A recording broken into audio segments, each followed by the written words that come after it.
So Wanuskewin is over 6,000 years of history, a gathering space. It brought together cultures from all over the northern plains. There's a medicine wheel on site, and that dates back to 1,500 plus years. That is a significant piece of what this place meant to First Nations people.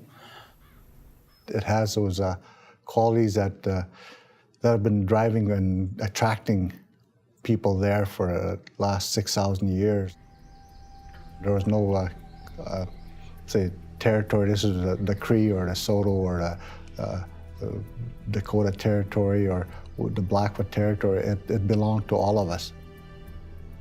It's not a battlefield, it's a gathering place. It's a place of wellness, it's a place of peace, it's a place of sharing, I think, and coming together. And I think it is and remains very much the spirit of what is Wanuskewin.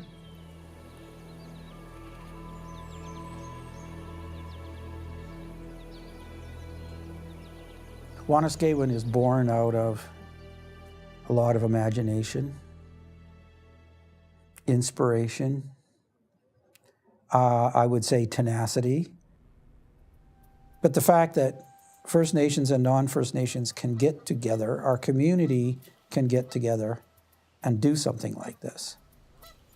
But I would attribute the success to just some very special people and some very special events that have happened along the way. My grandfather, I think he was one of the first people that Ernie, Dr. Walker, approached and asked him, you know, we have this site out there with all these archaeological resources. How are we going to manage this? Like, we'd like to share it, but we want to do it in the right way.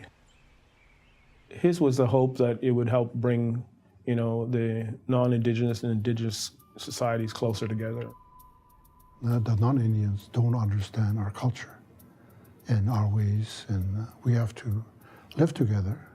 And, you know, the more we learn about each other, the bridging the gap, the better the worth of the world will be. Wanuskewin has been a teaching place, an educational center. It's been a place to bridge cultures. It's been a place about community. So what is Wanuskewin? It meant a lot of different things to a lot of different people. The story continues to grow on all of this. This is a site that is touching the lives of over 40,000 visitors a year. We know that a quarter of those visitors are from outside of this territory, and the renewal, I hope, will see that number broaden.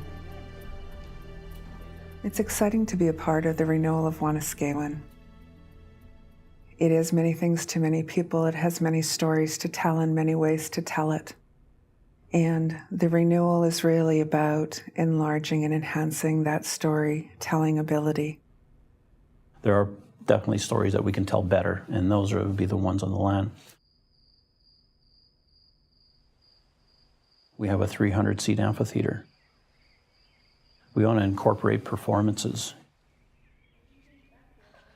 The Interpretive Center, we're looking at doing a major renovation to the actual facility that's there today.